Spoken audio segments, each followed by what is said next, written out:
For the entire first 70 minutes of Transformers Dark of the Moon, barely anything happens other than our human protagonist Sam acting like an unlikable idiot and looking for a job. You see, he's been looking for a whole 3 months now, something that his coincidentally visiting parents are quick to remind him of. How could it take anyone 3 whole months to find a job after college? His dickish and combative father wonders. One must wonder how that will sound to the 10 to 14% of Americans who have been out of work since the George W. Bush years.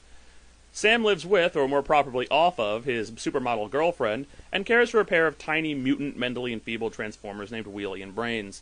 The two stupid and improbably horny robots serve as comic relief just in case Sam's pithy remarks, broad physical comedy, and general air of buffoonishness endanger the picture of taking on a too mature attitude. Once we've all been bored to tears by the first third of the film, the arrival of the relentless action sequences are sure to come as a relief to some. Unfortunately, one of the first big set pieces at this stage of the movie is a montage of humans who have been collaborating with the evil Decepticons being systematically murdered by Laserbeak, a metal vulture who turns into a photocopier. One of the images that really stuck with me was that of Laserbeak disguising himself as a cute pink miniature bumblebee, the robot, not the bug, and befriending a woman's daughter only to transform back into the vulture and machine gun the woman right in front of her little girl. It's scenes like this that make me really wonder about Michael Bay. I'm all for movie violence. I even like the part in Terminator 3 where the Lady Terminator shoots the snotty boy, who has the bad luck of being named John Connor, in front of a room full of his friends.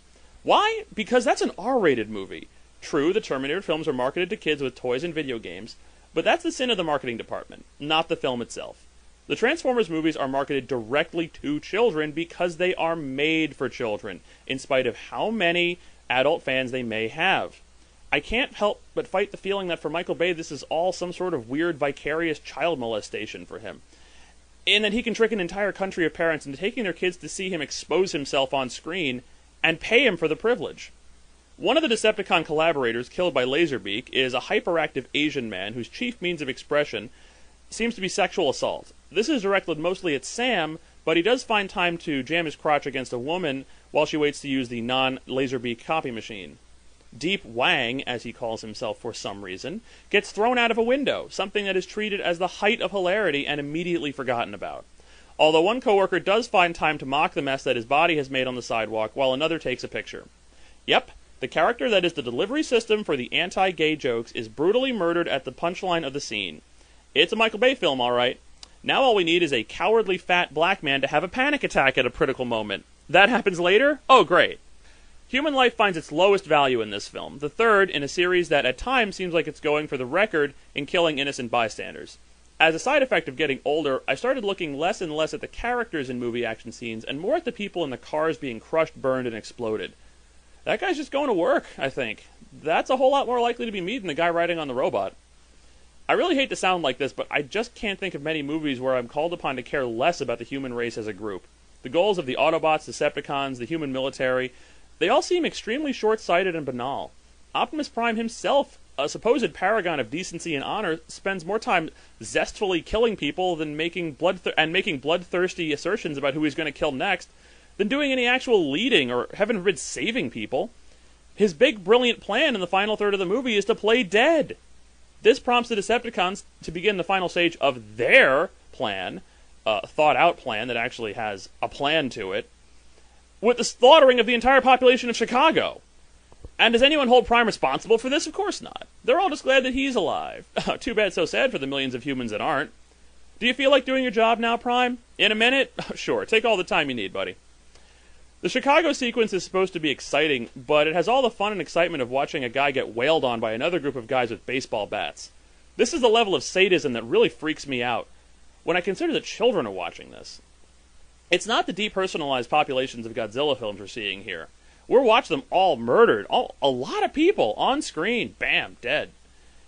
Dark of the Moon never feels like anything other than a movie about how great it is to watch people get killed, humans and robots alike. Of course, the whole thing gets sorted out when Optimus Prime finally gets off his ass to unleash a seriously unreasonable power level on every con in the city, damn near. There's a very silly moment when he gets stuck in some crane cables and hangs there like a jerk for a while. That allows the situation to get worse so he can jump back in later when he feels like it.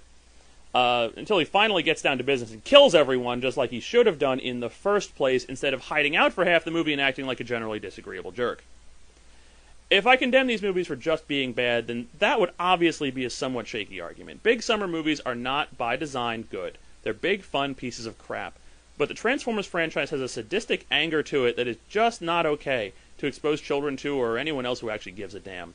Yes, certain aspects are toned down from the first few.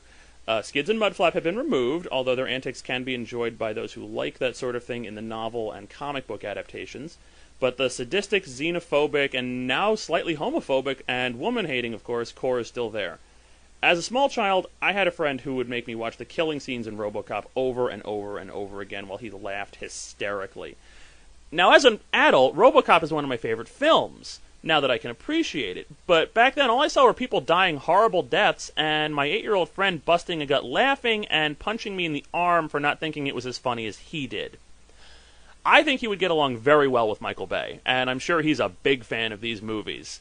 I, on the other hand, am not. The only happy ending here is that this is supposed to be Michael Bay's last film on the franchise. This would, of course, mark the first true thing that he's actually told the media about the Transformers movies, and I personally live in hope.